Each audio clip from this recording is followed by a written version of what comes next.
The brain and spinal cord form the central nervous system, acronymed the CNS. Just as the brain is housed within and protected by the skull, the spinal cord is housed within and protected by the vertebral column.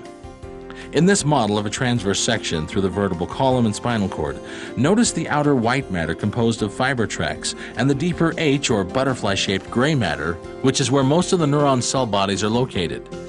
Each spinal nerve emerges from the spinal cord as a series of anterior and posterior rootlets, which coalesce to form a single anterior root and posterior root. These two roots then unite to form a spinal nerve.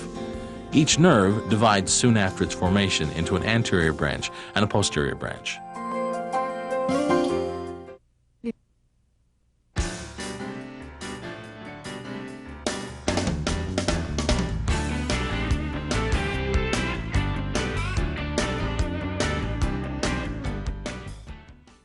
Hi, I'm Mike Shively, and this is Introduction to Anatomy and Physiology. Today we want to talk about the central nervous system, specifically, of course, the brain and spinal cord. One of the intriguing things about the brain and spinal cord is that even though they are located deeply within the body and well protected by being surrounded by other body structures, they actually develop originally from tissues that are located on the very surface of the body from an embryologic standpoint. If we draw a transverse section through an early developing embryo, we have actually three layers. And the outer layer is called ectoderm. The middle layer is called mesoderm.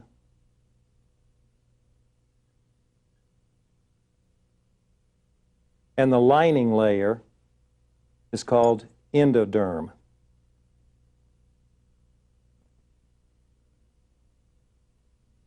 And the brain and spinal cord actually develop from this outer layer, the layer that we call ectoderm, which in the early developing embryo obviously is here on the surface. And I want to show you how that occurs, how we get surface tissue forming a deeply buried brain and spinal cord. Just let me erase this and put another little simplified drawing on this overhead camera. In very early development, there's a thickening that occurs in this ectodermal layer. And when a developmental anatomist or an embryologist sees this thickened area, they will say that is the impending brain and spinal cord. And at this stage of development, this is called the neural plate. It's just thickened ectoderm. But it will become the brain and spinal cord. And the way it manages that transformation is the plate itself forms an elongated groove over the length of the embryo. And if we have it in transverse section, we could represent that depressed area somewhat like this. And at this stage of development, it's called then the neural groove.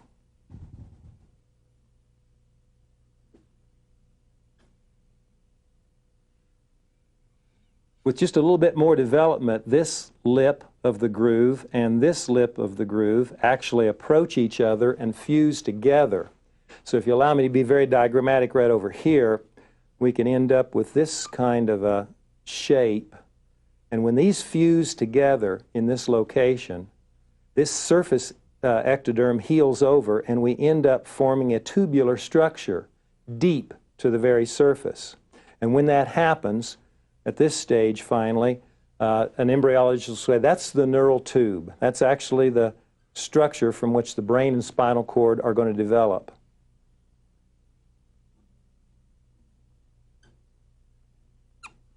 So we go through these three stages then, a thickened ectoderm, an elongated groove running lengthwise on the embryo, and then finally, when the lips of that groove meet and fuse together, we end up with a tube that separates away from the surface and is deeply buried.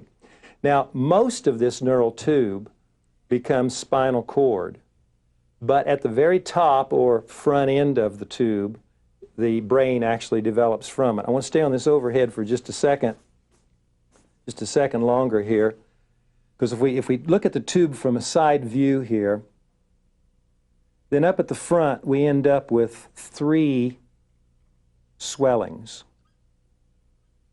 And these 3 swellings are called the 3 primary brain vesicles.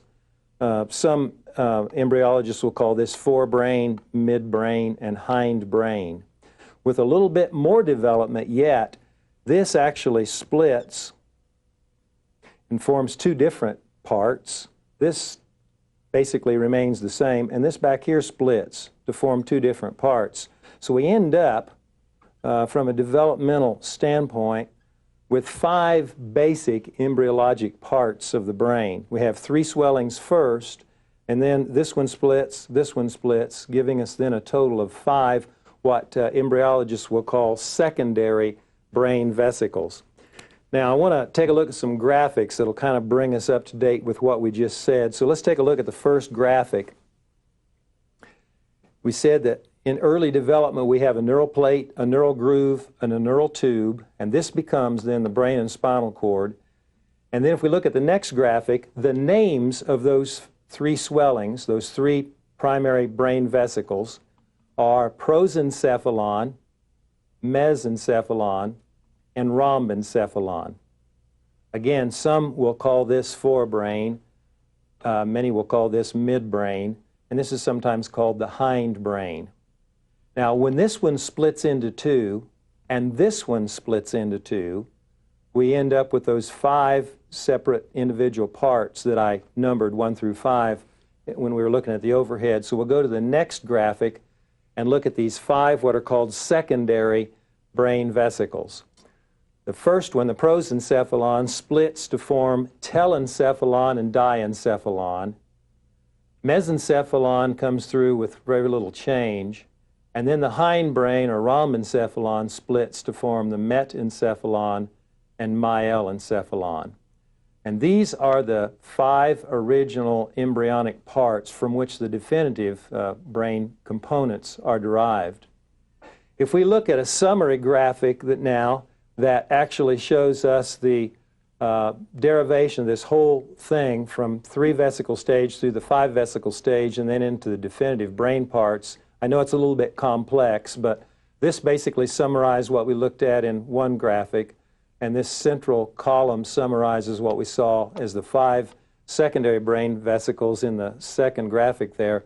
And then finally over here, we have the definitive brain parts, and they are cerebrum, coming from the telencephalon, and then epithalamus, thalamus, and hypothalamus. These parts are all derived from the diencephalon, as you can see.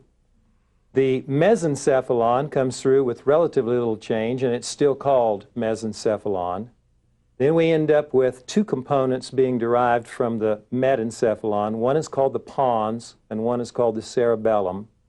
And finally, the most inferior part of the brain, the one that is continuous with the spinal cord, is called medulla oblongata, and it's derived from the myelencephalon.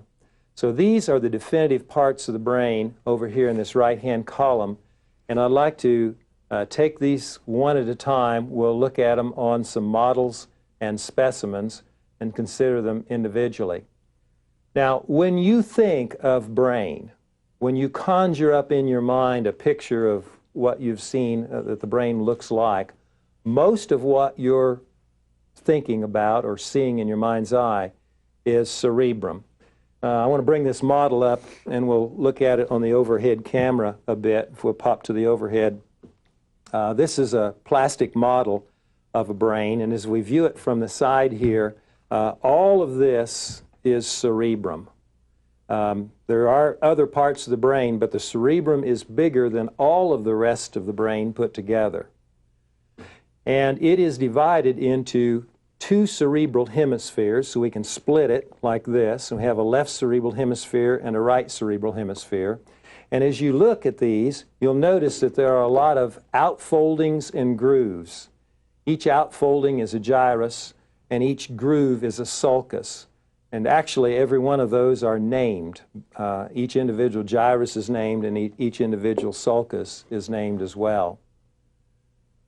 The cerebral hemisphere, left or right, is divided into 5 different lobes. and roughly they correspond by name to the overlying bone for the most part. So this part right here, which in life would be deep to the frontal bone, happens to be the frontal lobe of this cerebral hemisphere. And behind that frontal lobe, this region right in here, which lies deep to a parietal bone, is the parietal lobe of the cerebral hemisphere. What looks like the thumb on a boxing glove right in here, lying deep to the temporal bone, is the temporal lobe of the cerebral hemisphere. And then back here in the posterior part is an occipital lobe. And of course, it's deep to the occipital bone. Now, there are 5 lobes. I've only named 4 of them. I've named frontal, parietal, temporal, and occipital. The 5th lobe is actually buried down deep to these, and we can't really pull this model apart to show it. Now, what are the functions of these various lobes? And of course, they have lots of different individual functions, but when you think of the frontal lobe up here, basically it is where motor impulses to skeletal muscles originate and where higher thought processes occur. The parietal lobe in this region is primarily where the interpretation of sensory impulses related to general sensations occur. By general sensations, we mean hot, cold, pressure, pain, and touch. Down here in the temporal lobe is where impulses are interpreted that have to do with hearing, balance, and equilibrium. There's also a speech center and some other sorts of things, but primarily this area is hearing, balance, and equilibrium. And the occipital lobe back here is primarily involved with the visual process. The insular lobe that's buried deep to these various lobes, and we can't really see it again on this model, we're not sure what the function of it is, but think maybe it has something to do with integration of the functions of the other lobes, as well as perhaps memory. Memory is not well understood at all, in fact. Very intriguing thing about the brain is that large parts of it seem to do nothing at all, or very little. There's a significant amount of that frontal lobe, for example, which can be removed without really making much of a change in the individual. On the other hand, some parts of the brain, which are quite small, have extremely critical functions. And so we can have major damage to a brain without changing the individual much. We can have relatively minor damage to the brain, which can be, in fact, life-threatening. So it's a very intriguing organ from that standpoint. We've often heard, that we don't use very much of our cephalic or cerebral abilities, and I think that's probably true based on the facts that have been shown through research. Let's look at a graphic here that summarizes some of the facts about the cerebrum. Not only is it the largest part of the brain, and remember that it's larger than all of the rest of the brain put together, considerably larger in fact, but it is split into 2 cerebral hemispheres, and then I have plus SOS in there because there is some other stuff, besides just the cerebral hemispheres. So it's mainly left and right cerebral hemispheres, but there is a little bit of other stuff, so we'll put SOS for some other stuff there. I think some people use that for save our ship, but in anatomy it means some other stuff. All right, outfoldings. Each outfolding or ridge is a gyrus, and each groove is a sulcus. And we mentioned that each hemisphere has 5 lobes. And in case you didn't catch the functions of those, we'll take a look at the next graphic, which summarizes the functions of the lobes of each cerebral hemisphere. For the frontal lobe, thinking and motor output, primarily the skeletal muscles. Parietal lobes, general sensations. That's where hot, cold, pressure, pain type impulses are interpreted as those senses. The occipital lobe is primarily involved with the visual process. Hearing and equilibrium are the primary responsibilities of the temporal lobe. And the insular lobe, which is sometimes just called insula, is thought to have something to do with memory. Anyone have any questions about that very brief and whirlwind introduction to a cerebrum? Any questions about cerebrum? Starley? Sorry, with Alzheimer's, and I don't know if you would know this, but do we know which part of the brain it affects? I think there is something known, and I'm not sure what it is, or I can't remember what it is that the Alzheimer's disease is involved with.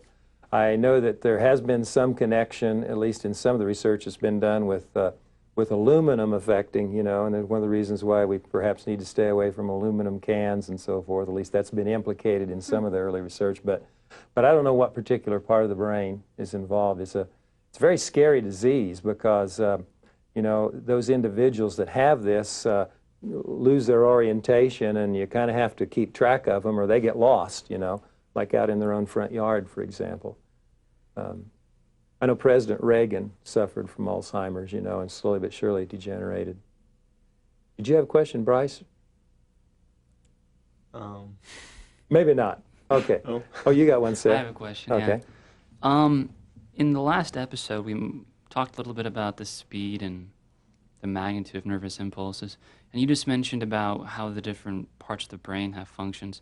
I was wondering how researchers, what kinds of data or observable phenomena researchers look at to determine what kinds of processes go on in different parts of the brain.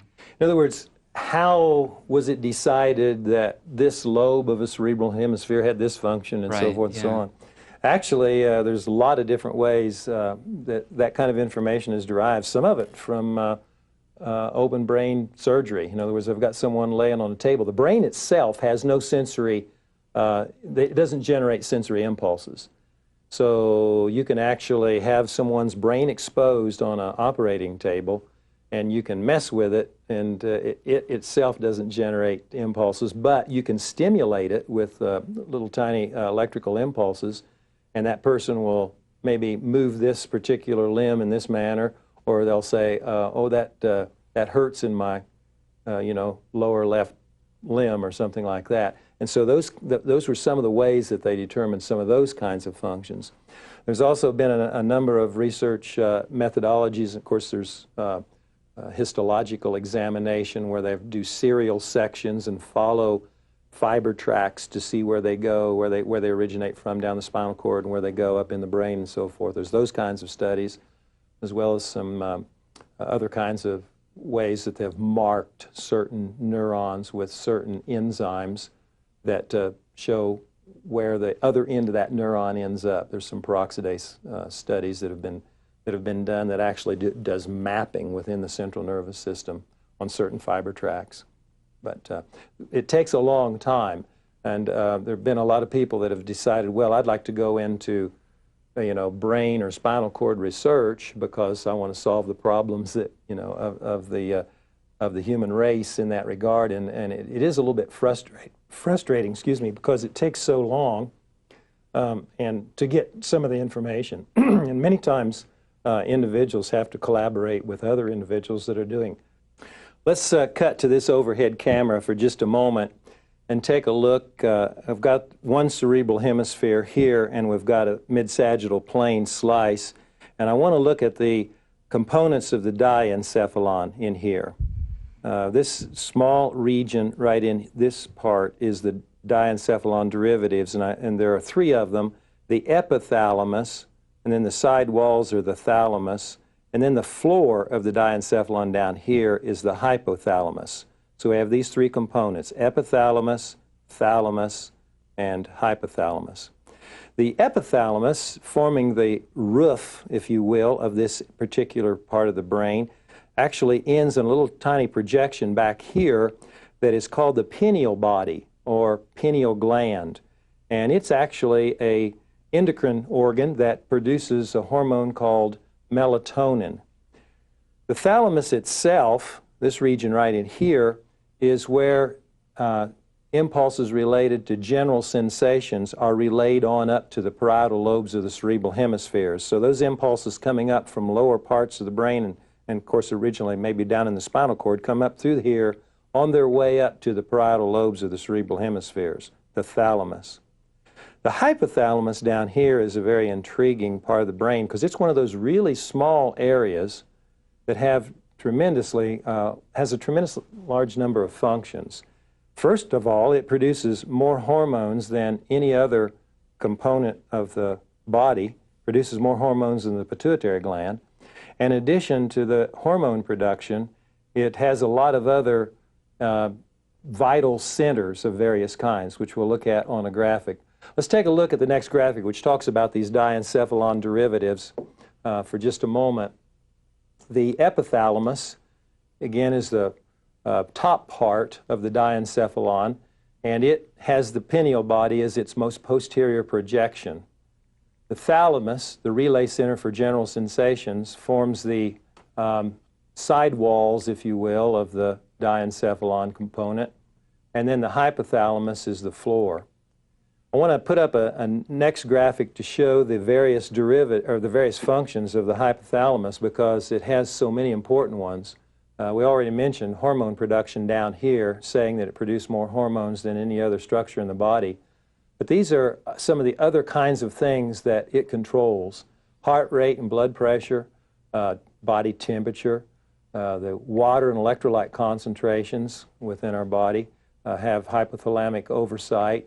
There's a hunger center and a full center, if you will, in the hypothalamus. There's a center in the hypothalamus that has to do with sleep and whether we're awake or not. Emotional responses tend to have some hypothalamic input. There's sexual centers within the hypothalamus. So you can see that it's a very important part of the brain that performs a whole lot of different kinds of functions. Anyone have any questions about diencephalon derivatives? That's epithalamus, thalamus, and hypothalamus. Bryce? So is there like a space in between those, or is it just kind of a solid block? Oh, it's interesting. Let me put this. Go to the overhead camera one more time. We'll look at it. We've got the other section of the brain here, so we're looking at it from the other direction. But actually, there's a fluid-filled space right in here. It's called the third ventricle. We're going to talk about the ventricles of the brain in a bit. So that's the reason I referred to it as the roof, you know, because there's actually fluid right in here within the third ventricle. So the epithalamus is the roof of that third ventricular space. The side walls of that third ventricular space are the thalamus. And then down here at the bottom, the floor of that is the hypothalamus. I want to go back to the other section here for just a second, because one of the things that I failed to mention, and this part of the model shows it, suspended from the floor of the hypothalamus by a little thin stalk of tissue right here is the pituitary gland. So the pituitary gland has a close physical relationship with the hypothalamus. It has some functional relationships as well, and we'll talk about those when we get to the endocrine system a little bit later. All right, using this same specimen, I want to talk about the next component of the brain, which is mesencephalon. Now remember, that means midbrain. And remember, we had a primary brain vesicle that was called mesencephalon, and then a secondary one that was called mesencephalon, and finally, the definitive part of the brain is called mesencephalon as well. So this one doesn't change a whole lot. If we go to the overhead camera, this region right in here is the mesencephalon. And the little fluid-filled channel that runs down through the middle of it, connecting what we call the third ventricle of the brain, which contains cerebrospinal fluid, with the fourth ventricle of the brain, this channel is called the mesencephalic aqueduct. Now, the mesencephalon has some little bumps on its top or posterior side that are called corpora quadrigemina, and these little bumps are actually relay centers for reflexes involving vision and hearing. Now, a visual reflex is when you see something coming straight at your eye and then you duck to miss it. Auditory or hearing reflex is when you hear a loud noise and you jump or you startle or you move out of the way if you hear something over here on this side. In addition to those functions, the mesencephalon also has some cranial nerve motor nuclei within it. Buried within the tissue of the mesencephalon are some areas where neurons that send their impulses out certain cranial nerves are physically located. If we take a look at a graphic that summarizes the functions of the mesencephalon and parts, we see that it's the smallest major part of the brain. It surrounds the cerebrospinal fluid-filled cerebral aqueduct. It's an auditory relay center, as well as some visual relays as well, and it contains motor nuclei for certain cranial nerves. The next part of the brain is called the pons, and P-O-N-S actually means bridge. From a naming standpoint, I believe that name was chosen because the pons bridges or connects, as a bridge does, lower parts of the brain with higher centers within the brain. And it's fairly easy to recognize on a specimen or a model, if we'll go to the overhead, because the pons has a kind of a characteristic egg-shaped swelling to it that forms a projection kind of inferiorly and anteriorly on the brain stem. So this region right in here is the pons. In addition to bridging or connecting lower centers of the brain with higher centers of the brain, the pons also contains some cranial nerve motor nuclei. We mentioned those in reference to the mesencephalon up here, but there are also some of those present within the pons. Now you'll notice this enlarged space right above the pons, that it contains cerebrospinal fluid as well, and that space is called the fourth ventricle. There are actually a total of 4 ventricular spaces within the brain, and we'll summarize those in a bit. But basically this fourth ventricle kind of sits above or behind the pons and below the cerebellum, which is this part of the brain right here. Before we talk about this cerebellum, though, I want to go back and look at a graphic that will summarize a couple of points on the pons and make sure we got everything covered that we want to cover. So we'll look at this graphic on pons. It says connects the mesencephalon to the medulla oblongata. It bridges or makes that connection. It also has connections to the cerebellum, and I just showed you the cerebellum. We'll talk about it some more in a moment. And it does contain motor nuclei for certain cranial nerves. So that's the pons. Now, the cerebellum is the second largest part of the brain. And when you look at a whole brain, again, I just want to hold it up for the big camera here. When you look at a whole brain, most of what you're seeing is left and right cerebral hemisphere. If you look underneath it, though, or look at it from the side, hanging out down in this region, you can see the cerebellum. So it has a reasonable amount of size to it and is considered to be the second largest part of the brain. Now, if I split these and we go to the overhead camera, we can see the cerebellum sitting right here, and it functionally serves as a coordinator, if you will, of skeletal muscle activity.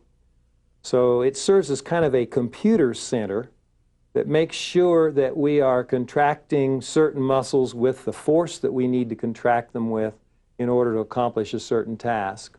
Or if we're going to serve a tennis ball, the cerebellum is involved in making sure all the muscles contract in the right sequence to get that particular motion effected.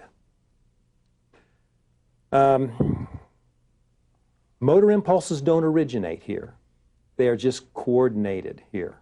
So it does not serve as the origin for motor impulses to skeletal muscles, simply coordinates those impulses so that we get smooth motions.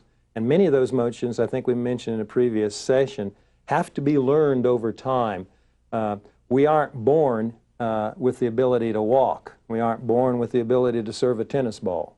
We aren't born with the ability to shoot a basket on the basketball court. Those kinds of things have to be learned. The last major component of the brain is the medulla oblongata. We'll take a look at the overhead and then we'll go back and take a look at some graphics which summarize some things here. This is the medulla oblongata right in here. It lies just below the pons and the cerebellum, and it is actually continuous with the spinal cord. Now this model's been cut off right here, but if we were to continue this direction, this would be spinal cord. In a living human being, basically, If we're inside the cranial cavity of the skull, we consider this structure to be medulla oblongata, but as soon as that passes through the foramen magnum, the big hole in the bottom of the skull, to continue on down the vertebral canal, then we consider that part to be spinal cord. Now the medulla oblongata, in addition to connecting brain to spinal cord, or being the most inferior part of the brain, it has some cranial nerve motor nuclei in it as well. But there's something else that is more intriguing about the medulla oblongata, and that is, for a reason that is not clearly understood at all, but known to exist, most of the motor tracts that are coming down out of the brain, coming down out of the left half of the brain and out of the right half of the brain, up in the frontal lobes of the cerebral hemispheres, when those motor tracts get down to the medulla oblongata, they tend to cross over. Almost all of the fibers cross over. So when they get to the medulla oblongata, they switch and continue down the opposite side of the spinal cord. By the same token, the sensory fiber tracts, the ascending fiber tracts that are bringing sensory impulses up the spinal cord, when those get to the medulla oblongata, they tend to cross over to the opposite side and continue up to the opposite cerebral hemisphere, parietal lobes of the opposite cerebral hemisphere. We know that it does happen. It's not obvious why it happens. And I know you've heard that the left half of the brain is sensory and motor to the right half of the body, and vice versa. And it's this crossover at the medulla oblongata that causes that particular phenomenon. So if I want to, let me see if I can demonstrate this. If I want to, move these fingers of my right hand like I'm doing now, now those motor impulses originate in the frontal lobe of the cerebral hemisphere, but they don't originate in the frontal lobe of my right cerebral hemisphere. The ones that are actually responsible for stimulating these particular muscles originate in the frontal lobe of my left cerebral hemisphere, because this is a right superior limb. And when I move it, I control this limb with the left part of my brain. I control this limb with the right part of my brain. Or if I step on a thumbtack, with my left foot, and it hurts, all right, the perception of that sensory information occurs in my right, the right half of my brain, in the parietal lobe of my right cerebral hemisphere. And again, we don't know why that happens, but we do know that it does happen. So that's the basis, that's the anatomic basis for the fact that, right part of the brain is sensory and motor to left part of the body and vice versa. Now, don't confuse that switchover with the concept of right-brained or left-brained that, human developmental folks will talk about. When we talk about whether you're better at math or whether you're better at artsy craftsy sort, music and that sort of thing, because that's a different thing. But that right brain, left brain thing there has nothing to do with this crossover that we're talking about here. Let's take a look at some graphics that summarize a few things about the cerebellum first, and then the medulla oblongata. The cerebellum is the second largest part of the brain. It does coordinate skeletal muscle activity. Those are the two major things to remember about it. And then if we go to the next graphic on medulla oblongata, it is continuous with the spinal cord. It does contain some motor nuclei for certain cranial nerves, and most of the ascending, or sensory, and descending, or motor, fiber tracts decussate there. That's just a fancy word for this crossover phenomenon that I'm talking about. Decussation, the crossover. Now those are the major components of the brain. I know that we went through them very quickly. Do any of you have any questions about those major components before we continue? Eva? What part of the brain is usually referred to as the brainstem? Good question. Let's go to the overhead. And if we remove the cerebral hemispheres, basically I'm going to try to cover up the cerebral hemisphere here. And then actually, sometimes the cerebellum is removed as well. It's this central part right in here, Eva. It's considered to be the brain stem, okay? Usually without the cerebellum or cerebrum. So that's what they mean by brain stem. Any other questions? When Starley? children have a leak, like they have too much fluid in their head, is it actually a leak of the like the spinal fluid? Are you Does that are you make talking, sense? Starley, about a baby that is hydrocephalic? Yes. Let's save that question for just a little bit for when we talk about the ventricles of the brain and cerebrospinal fluid. So we'll come back to that in just a second. Now, the brain and spinal cord are both covered by some connective tissue proper encasements. So in life, there are three layers, thin layers of connective tissue that encase this brain. And you probably know the name for the collective group of those three because sometimes we get a viral or bacterial infection involving those layers, and it can be quite a serious syndrome or disease when it occurs. So what are these called, Adam? Meninges? Meninges. The connective tissue proper encasements of the brain and the spinal cord are called meninges. And there are actually three of them. They're sandwiched on top of each other. The outer one is the thickest of those, and it's called the dura mater. And then deep to that, there's another one that's called the arachnoid mater. And finally, right on the very surface of the brain is a very thin one that's called pia mater. I've got an actual set of meninges that have been removed from a brain and have been dried. I know this doesn't look like much, but on the overhead camera, we can take a look, and you can see how thin these meninges are. This is all three of them really together, and they are dried out, but this actually came from a brain that we removed from a head in the anatomy lab. Most of what we've got here is dura mater with arachnoid. A lot of the pia will tend to stay right on the surface of the brain when this is pulled off. So that's what it looks like. Of course, here it's all dried out, kind of like a dry husk, but in life it would appear a little bit different.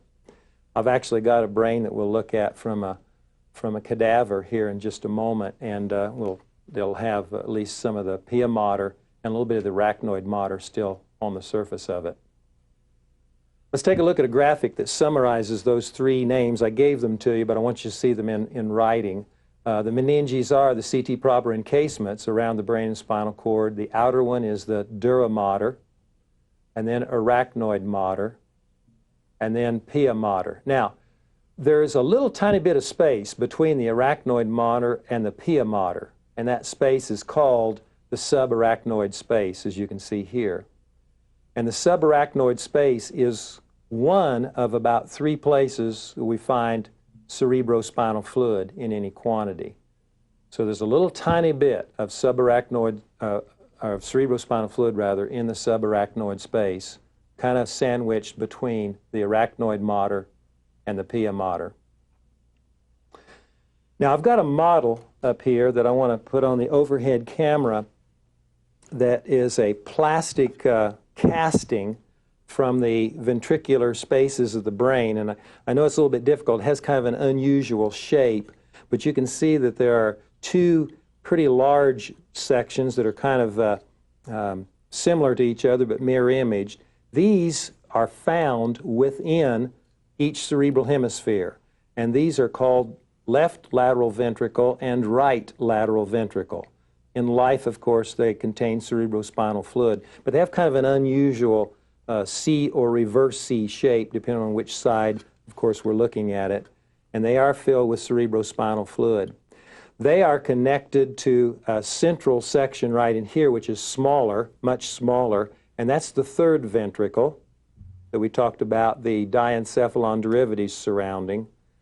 This area right in here, I don't know how well the camera can pick it up because it's a little bit difficult to show with the other parts here of the lateral ventricles, but this thin area right here is the mesencephalic aqueduct, which is that tubular channel that ran down between or within the mesencephalon.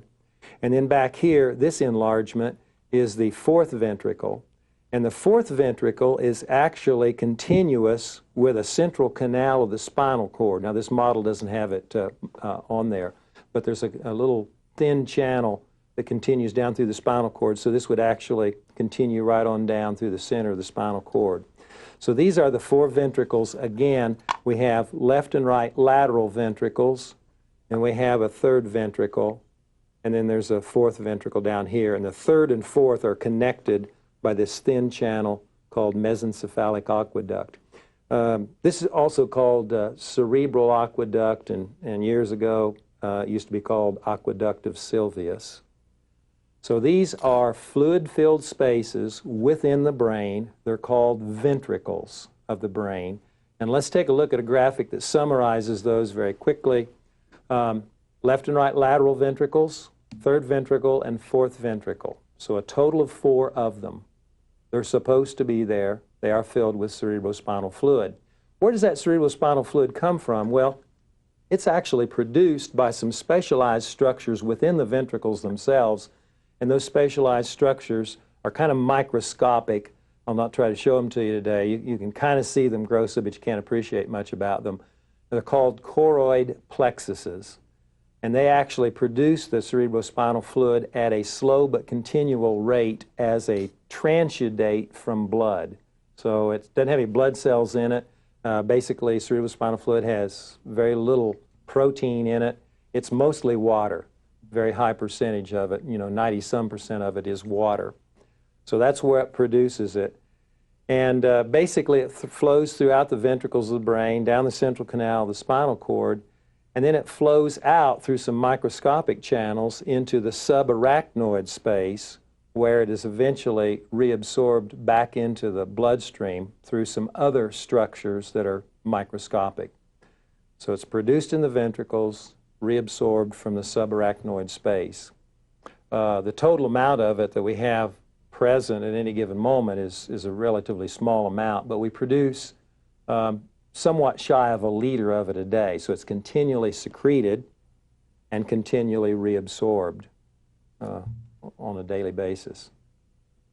Let's look at a graphic that summarizes what I just said about cerebrospinal fluid. Produced in the choroid plexuses, these plexuses are located in the ventricles of the brain, and it's also then found in the central canal spinal cord, and it's found in the subarachnoid space. Now, there are actually a couple other spaces besides what I've mentioned here where we could actually find cerebrospinal fluid. There's a little bit of it in association with the internal ear, surrounding parts of the internal ear, and we'll talk about that later. There's a tiny bit of it within the mesencephalic aqueduct, obviously, connecting that third and fourth ventricle. But the main places are ventricles of the brain, central canal, the spinal cord, and the subarachnoid space. It's reabsorbed from the subarachnoid space. The actual structures that do that are called arachnoid granulations. I don't really care that you remember that. But it's reabsorbed from there and, of course, then goes back into the circulating bloodstream. And then I did mention several hundred cc's or milliliters of cerebrospinal fluid are produced each day, but only about 175 mil are present at any given time. So the total amount of CSF within our body is short side of a half a cup, or in that vicinity. Any questions about that? Yeah, Seth? What's the purpose of cerebrospinal fluid? That's a good question. We think that it may have something to do with fleshing through the nervous tissue of the brain in an attempt to move materials through the nervous tissue more effectively. Some have suggested it has a lymphatic type function in that there aren't lymphatic vessels per se found in the brain, and perhaps it serves, by this fluid fleshing through, serves as the same kind of a cleansing or draining mechanism as the lymphatic system does in some other parts of the body. At least those are a couple of theories that have been advanced. Now, sometimes cerebrospinal fluid can be pulled out, and analyzed. I know that when our last child was born, she spiked a fever. Sherry spiked a fever, about 3 or 4 days after she was born, and they were concerned about meningitis. And so they pulled a sample of cerebrospinal fluid and analyzed it. We actually had to hospitalize her for 2 or 3 days. And then it turned out that she didn't have meningitis at all, and she recovered quite well, fortunately. But they can pull samples out and analyze it. Yeah, Is that Adam? what they commonly refer to as a spinal tap?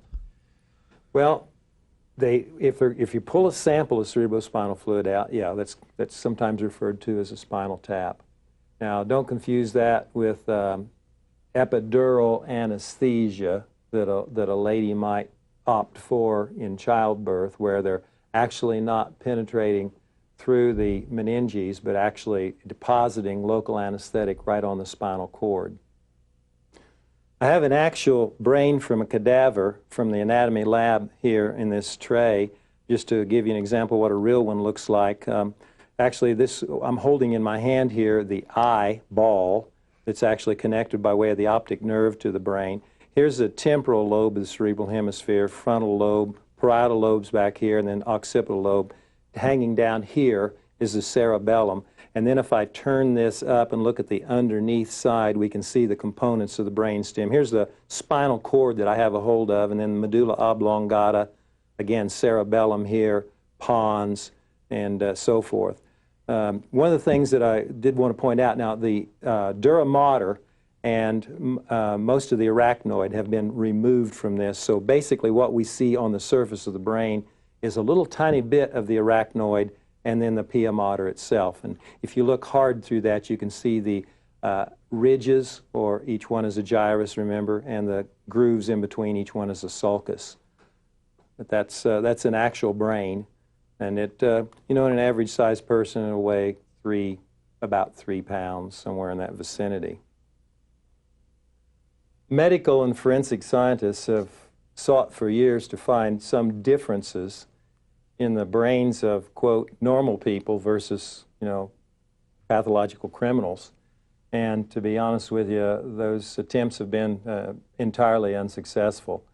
You can't analyze the brain of someone who's a, you know, serial killer and find differences from a morphologic standpoint, and thus far from mostly from a chemical standpoint either, that show differences between that and a normal individual. Adam? Can injury, traumatic injury to the brain, cause those kind of sociologic changes also? Certainly severe injury to the brain, or even sometimes minor injury to important areas of the brain, can produce behavioral changes and so forth. There's a story of a railroad worker called Phineas Gage that he was blasting, evidently, and got his head in the wrong place, and a crowbar was blasted through his skull.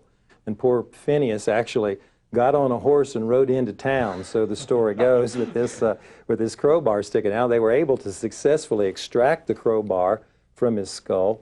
But Phineas was never quite the same after that. You know, he lived, but must have gone through one of those parts of the brain that he didn't use all that much. But nonetheless, on the other hand, you know, much more minor injuries than that can in fact be life-threatening, as we mentioned earlier in this session. I want to spend a little bit of time on the spinal cord as well. When we talk about the CNS, we've got the brain, which we've spent a little bit of time looking at, and we've got the spinal cord. I've got a model of the spinal cord. It's pretty good sized, and I'll put it up here and see if the overhead camera can catch a little bit of it at least, and then we can talk about it here. If I go clear up here, and I know it's sideways, but we'll get horizontal format. Here's the brain up here. This is the pons right here, and the medulla oblongata. Then this is the spinal cord coming right down here.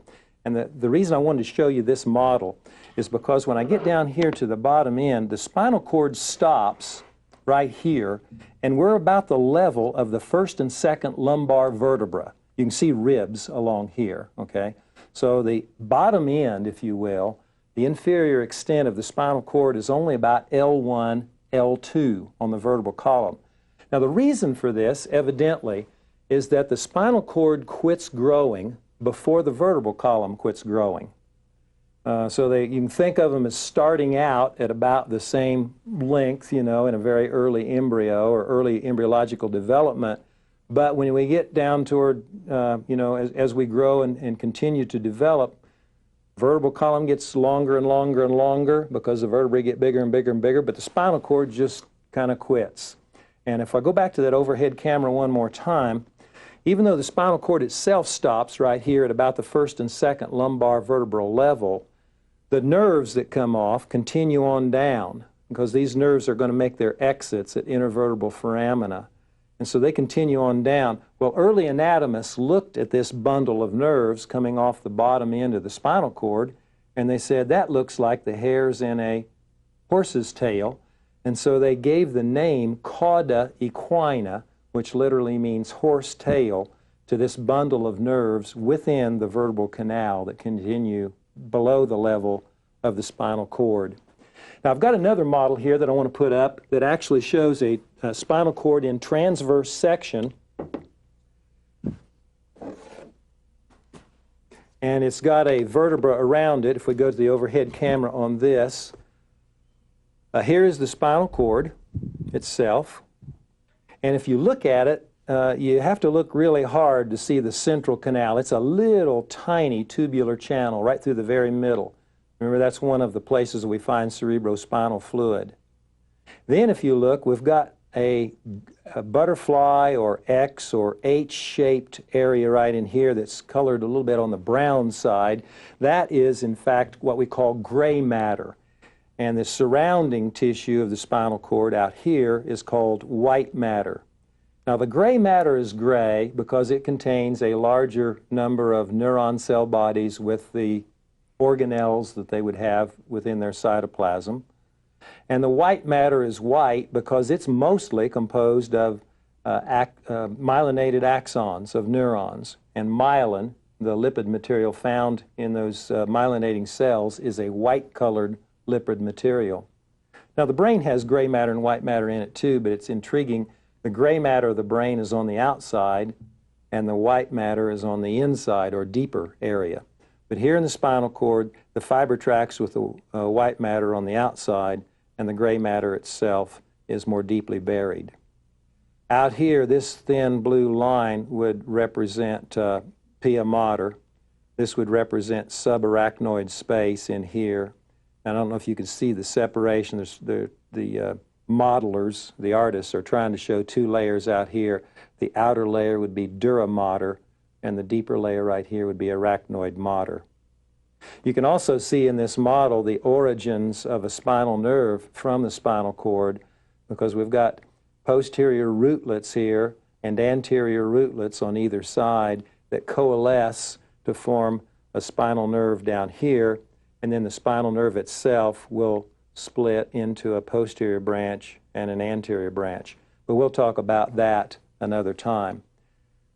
Spinal cord is a critical organ in that when we have a severe traumatic injury, we can in fact severely damage the spinal cord. If you think about the spinal cord, if we go over here to the skeleton for a minute, if the camera can go over here to the skeleton, think about the spinal cord being carried down in the vertebral canal, covered, if you will, by parts of vertebrae all the way up and down the line. It's pretty well protected.